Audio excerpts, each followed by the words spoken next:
अरे ना ये अपने बाप के घर से आ रही है, ना ये अपने चाचा के घर से आ रही है, ये अपने प्यारे के घर से आ रही है। इसका बाप इसे यहाँ ढूंढता हुआ आया था। वो इधर आया, मैं उधर गई। अरे एक तो चोरी, ऊपर से मुंह चोरी। अरे कुलक्षणी, आज मैं तुझे नहीं छोड़ूंगा। अरे पचकौड़ी, गुस्सा छोड़। तुम चुप रहो जी। हम मक्खी की भांति इस मिस्री की डल्ली से चिपके रहे। आज मैं तुझे नहीं छोड़ूंगा। आज से हम तुम्हारे पति नहीं और तुम हमारी पत्नी नहीं। निकल जा, चली जा यहाँ से, चली जाओ। अरे अरे अरे अरे, ऐसा कैसे चली जाएगी? अपनी पत्नी स्वीकार करके लाया तू मेरी बेटी को। अब ये आड़ी टेढ़ी बातें छोड़ और एक भले मानस जैसा मेरी बेटी से निभा ले, नहीं तो मैं न्याय मांगने रामचंद्र जी के पास अवश्य जाऊंगी। अरे जाइए सासू जी, अवश्य जाइए, और साथ में ससुर जी को भी लेकर जाइए। हम डरते नहीं है। अरे रामचंद्र जी तो भोले हैं, जो रावण की लंका में 1 साल रहने के बाद भी अपनी सीता देवी का स्वीकार किए हैं। क्या वे यही चाहेंगे कि राज्य का हर आदमी वैसा ही करे जैसा उन्होंने किया है? हे भगवान! अरे पुरखों की मान मर्यादा का तनिक भी उन्हें ख्याल होता तो आज सीता देवी उनके महल में नहीं होती।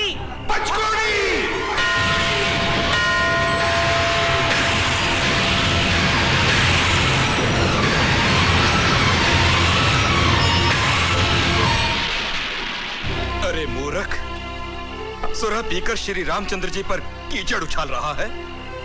यदि उनके कानों तक ये बात पहुंच गई, वो तेरी जीवा काट लेंगे। जीवा! अरे किस किस की जीवा काटेंगे वो? आज मैं बोल रहा हूँ, कल सारा संसार बोलेगा, तो क्या ये सारे संसार की जीवा काट लेंगे वो? अरे रामचंद्र जी तो बड़े हैं, वो कुछ भी कर सकते हैं, लेकिन मैं नहीं कर सकता। इसके साथ जीने से तो मर जाना अच्छा है। ले जाओ इसे, निकलो, निकलो यहाँ से, जाओ, जाओ यहाँ से सब लोग, जाओ, जाओ, निकलो, निकलो यहाँ से, नहीं तो निकलो, आओ यहाँ से, जाओ, जाओ यहाँ से, जाओ। हे भगवान, इतनी कठोर बात मैं प्रभु से कैसे कहूंगा, किंतु उनकी आज्ञा है, कहना तो पड़ेगा ही। क्या सीता पर लांछन? हाँ प्रभु, अपनी पत्नी पर संदेह करके वो उसे घर से निकाल रहा था। लोगों ने उसे रोका तो कहने लगा, मैं राजा राम नहीं हूं, जिसने साल भर रावण की लंका में रहने के बाद भी सीता को अंगीकार कर लिया था। दुर्मुख, क्या ये सब तुमने अपने कानों से सुना? हाँ प्रभु, और अपनी आंखों से देखा भी है। मैंने ही नहीं, वहां उपस्थित बहुत सारे लोगों ने भी।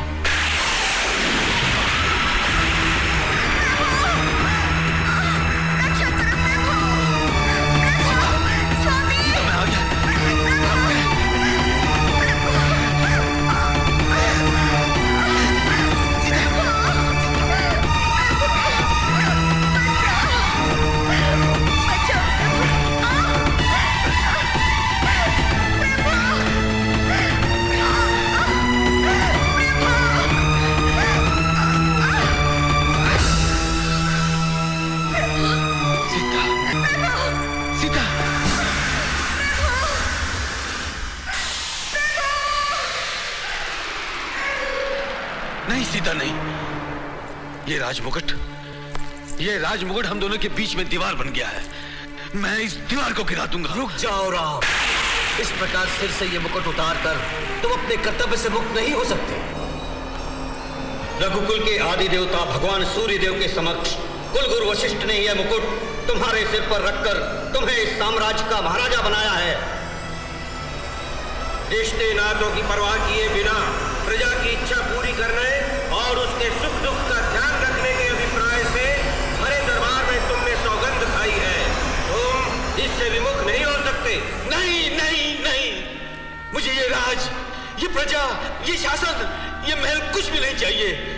मुझे सीता चाहिए, केवल सीता। विचलित मत हो राम, आने वाली पीढ़ियों को धर्म का मार्ग दिखाने के लिए तुम्हें सीता को अपने से दूर करना ही होगा। मेरी सीता अग्नि परीक्षा दे चुकी है, वो निष्कलंक है, निर्दोष है। उसका परित्याग करके मैं उसकी कोमल भावनाओं को ठेस नहीं पहुंचा सकता। रघुवंश की परंपरा को स्वर्णाक्षरों में लिखने के लिए तुम्हें अपने स्नेह का बलिदान करना होगा। सूर्यवंश की दीप शिखा आप सबके शौर्य और कर्मों के तेज से ही प्रज्वलित है। आपके वंश का एक अकिंचन सा दीपक होने के नाते मैं आप सबसे पूछता हूँ, क्या मैं केवल एक महाराजा हूँ? क्या मुझ पर मेरा कोई अधिकार नहीं? नहीं। किंतु क्यों? क्यों? क्योंकि अभिमान और स्वार्थ की दीवार गिराकर तुमने निस्वार्थ भावना से राजधर्म के पालन का वचन दिया है। और आज अपने ही दिए हुए वचन को, खाई हुई सौगंध को, उठाई हुई शपथ को ठोकर मारकर अपने सिर से ये मुकुट उतार देना चाहते हो? नहीं, तुम ऐसा नहीं कर सकते। राज्य एक वृक्ष के समान होता है, राजा उस वृक्ष का मूल होता है, प्रजाजन उस वृक्ष के पुष्प है। प्रजा का पालन करना राजा का पहला धर्म है। रघुकुल रीत सदा चली आई, प्राण जाए पर वचन न जाए, प्राण जाए पर वचन न जाए, प्राण जाए पर वचन न जाए। रुक जाओ महापुरुषों, मुझे मेरी सीता चाहिए, मुझे मेरी सीता चाहिए। सीता, सीता, सीता। क्या हुआ भैया? क्या कोई बुरा स्वप्न देख लिया? नहीं लक्ष्मण, स्वप्न नहीं, मेरी इन जागती आंखों ने सीता के साथ होने जा रही एक सच्चाई देखी है। ये मुकुट, ये सिंहासन मुझसे मेरी सीता को छीन रहा है, मेरी सीता को मुझसे छीन रहा है। भैया, ये सिंहासन आपका है, भाभी यहाँ की राजरानी है, आप यहाँ के महाराजा हैं। महाराजा होने के कारण ही मुझे अपनी सीता को अपने से दूर करना पड़ रहा है। माता सीता को अपने से दूर करना पड़ रहा है, किंतु क्यों भैया? क्योंकि हमारे राज्य के एक नागरिक ने अपनी पत्नी पर संदेह करके उसे घर से निकालते हुए यह कहा कि वो राजा राम नहीं, जो साल भर रावण की लंका में रहने के बाद भी अपनी पत्नी सीता को अंगीकार कर चुका है। कौन है वो धर्मी जिसने भाभी माता पर कलंक लगाने की चेष्टा की है? बताइए भैया, कौन है वो पापी? कौन है वो जिसने रघुवंश की प्रतिष्ठा पर कीचड़ उछालने का दुस्साहस किया है? मैं उस नीच की चूहा काटकर फेंक दूंगा। नहीं लक्ष्मण, प्रजा की वाणी को क्रोध की कृपाण से दबाने की आज्ञा सूर्यवंश की परंपरा नहीं देती। और सीता मैया जैसी पवित्र पावन नारी शिरोमणि, जिसे स्वयं सृष्टि के रचयिता ब्रह्मदेव एवं समस्त देवताओं ने सती, साध्वी और पतिव्रता कहा, उसे आपको अपने से अलग करने की आज्ञा देती है? कैसी है ये वंश परंपरा? और भैया, आप ये क्यों भूलते हैं? स्वयं आपने भाभी की अग्नि परीक्षा ली है। किंतु सीता की वो अग्नि परीक्षा तुमने देखी है, मैंने देखी है, वहां उपस्थित वानर सेना ने देखी है, अयोध्या की प्रजा ने तो नहीं देखी। भैया, भाभी को अपने से दूर करके क्या आप सुख से रह पाएंगे?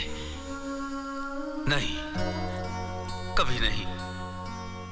मैं सीता के बिना पल भर के लिए भी सुख का स्वप्न नहीं देख सकता।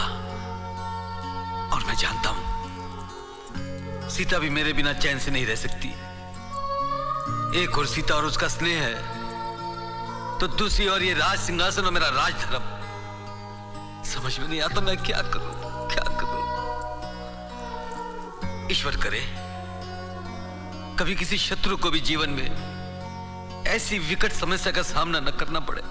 यदि तुम तीनों ये नहीं चाहते कि मैं सीता का परित्याग करूं, यदि तुम तीनों को सीता का और मेरा बिछोह पसंद नहीं, तो तुम तीनों में से कोई भी इस राज सिंहासन पर बैठ जाए, यहाँ का राजा बन जाए और मुझे राजधर्म के इन जटिल बंधनों से मुक्त कर दे।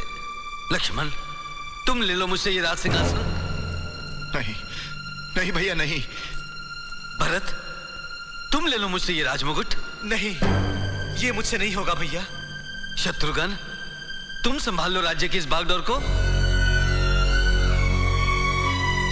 भैया, आप चाहे तो आपके लिए हम अपनी आकांक्षाओं और अपने अधिकारों की बलि चढ़ा दें। आप कहें तो हम इसी समय अपने सिर काटकर आपके चरणों में अर्पित कर दें। किंतु इस सिंहासन पर बैठने की बात ना हम सोच सकते हैं और ना ही सुन सकते हैं। हाँ भैया, हमारी इस विवशता के लिए हमें क्षमा करें। क्षमा करें भैया, क्षमा करें। तो फिर मैं भी विवश हूं।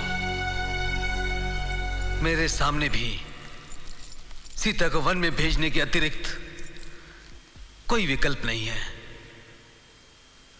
और लक्ष्मण, यह कार्य तुम्हें संपन्न करना होगा। भैया, हाँ लक्ष्मण, और उस भागिन को अंत तक यह मत बताना कि मैंने उसका परित्याग किया है।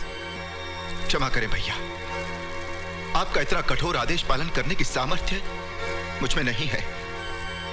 सीता भाभी के साथ इतना बड़ा अन्याय करने का साहस मैं कहां से लाऊं? क्यों?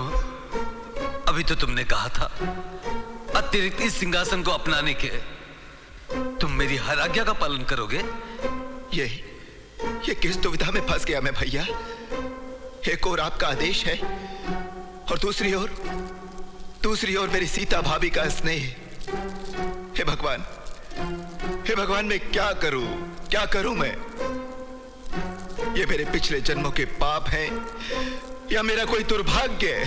नहीं लक्ष्मण नहीं, दुर्भाग्यग्रस्त तो अभागिनी सीता है।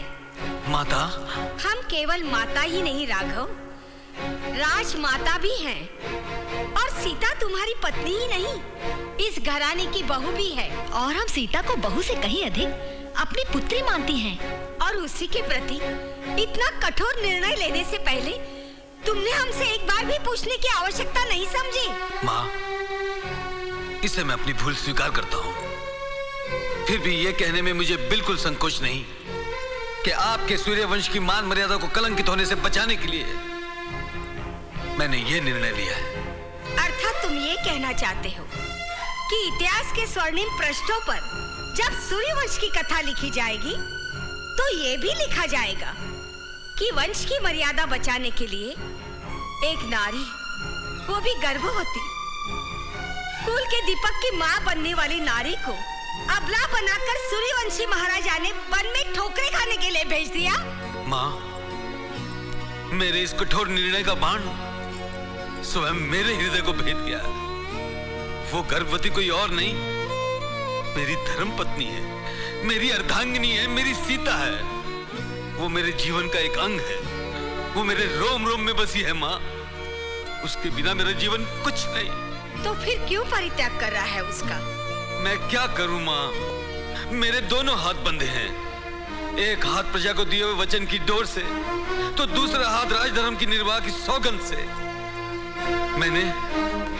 मैंने आपके इन तीनों पुत्रों से कहा कि मुझे इस राज सिंहासन से मुक्त कर दें, परंतु इन्होंने मेरी विनती, मेरे आदेश को ठुकरा दिया। आप माँ हैं, यदि आप चाहती हैं कि सीता के साथ अनर्थ ना हो तो समझाइए इन्हें, पूछिए इनसे ये मेरी बात क्यों नहीं मानते। क्या मेरे लिए इनका प्रेम, इनकी भक्ति इन्हें ऐसा करने से रोक रही है, या फिर इन्हें इस बात का भय है कि भविष्य में कहीं इन्हें भी किसी ऐसी समस्या, ऐसी सच्चाई का सामना न करना पड़ जाए। पूछिए इनसे माँ, पूछिए इनसे। मैं जानता हूं तुम में से कोई भी मेरी बात मानने को तैयार नहीं। इस संसार में केवल एक ही आत्मा है जिसने सदा सर्वदा खुशी खुशी मेरे हर आदेश का पालन किया है। वो आत्मा कोई और नहीं, सीता है, मेरी सीता। दुर्भाग्य से उस बेचारी ने मेरी पत्नी बनने का पाप किया है, इसलिए आज मैं अपने साम्राज्य की चौखट पर उसके सुख चैन की बलि चढ़ाने जा रहा हूं। नहीं राघव, इतने कठोर मत बनो। आपका कोमल हृदय राम मर चुका है माँ। इस राम के सिर पर रखे मुकुट के चमकते पत्थरों ने इसे भी पत्थर बना दिया है। इसीलिए आज ये अपने पत्थर मन से आदेश देता है, जाओ लक्ष्मण, उस अभागिन को वन में छोड़ाओ। जी करता है कि जीवन भर मैं यहीं रह जाऊं। भाभी, ऐसा ना कहो। ऐसा क्या हुआ लक्ष्मण, रुक क्यों गए? कहो, क्या कहना चाहते थे? कैसे कहूं भाभी, आपका वरदानों से भरा आंचल अभिशापित हो गया है। क्या अभिशापित? मेरा आंचल? लक्ष्मण, आज तुम इतने विचलित क्यों हो? क्योंकि जिस सच्चाई को मैं जानता हूं वो इतनी विषैली है कि यदि मैं अपने हृदय पर पत्थर रखकर कह भी गया तो आप उसे सुन नहीं पाएंगी। कहो लक्ष्मण, मैं सुन लूंगी।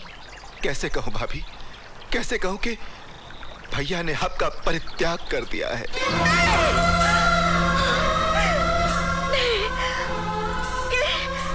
ये संभव नहीं है, ऐसा नहीं हो सकता।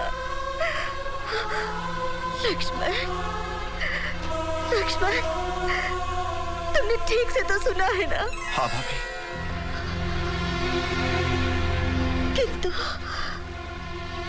किंतु उन्होंने मेरा परित्याग क्यों किया? क्योंकि एक नागरिक ने उन पर यह आरोप लगाया है कि रावण के यहाँ रहने के बाद भी आपको पवित्र मानकर उन्होंने आपको स्वीकार करने की भूल की है। इसका अर्थ तो यही हुआ कि अभी भी उनके मन में मेरे लिए संदेह है। नहीं भाभी, नहीं। मैं अपने भैया के मन को अच्छी तरह जानता हूं। उनके मन में आपके प्रति संदेह न तब था न अब है। उन्होंने तो केवल अपने राजधर्म का पालन किया है। वे इतने निर्दयी कैसे हो गए कि अपनी गर्भवती पत्नी का परित्याग करने से उनके वंश की कीर्ति कलंकित नहीं होगी। यदि वे रघुवंशी साम्राज्य के महाराज हैं, तो मैं भी उसी राज की राजरानी हूँ।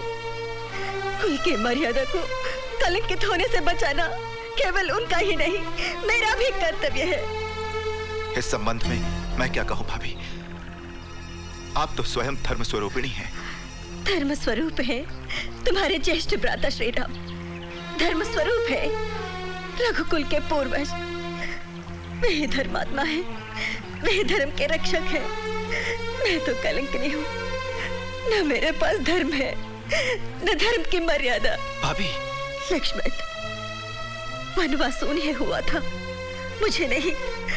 फिर भी मैं उनके साथ गई, पग पग पर कष्ट झेले। रावण ने मेरा हरण किया था, इसलिए तुम्हारे भैया ने मेरी अग्नि परीक्षा ली। मैंने बुरा नहीं माना। इस अवस्था में मुझे फिर से वन में भेज दिया, इसका भी मुझे दुख नहीं। दुख है तो इस बात का कि उन्होंने मुझे पराई समझा, मुझ पर अपना विश्वास खो दिया। अपने मन की छोटी से छोटी बात मुझे बताने वाले मेरे प्रभु ने इतनी बड़ी बात मुझसे छुपाए। तुम सबको बताए।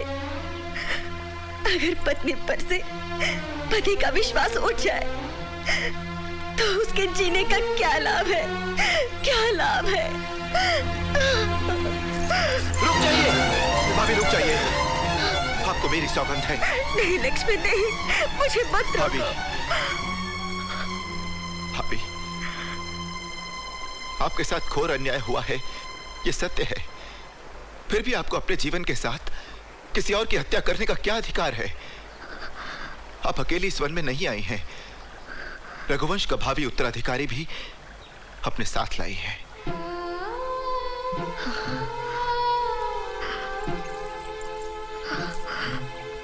भावी उत्तराधिकारी लक्ष्मण, वन में भटकती ऐसी अभागन से यदि किसी ने पूछा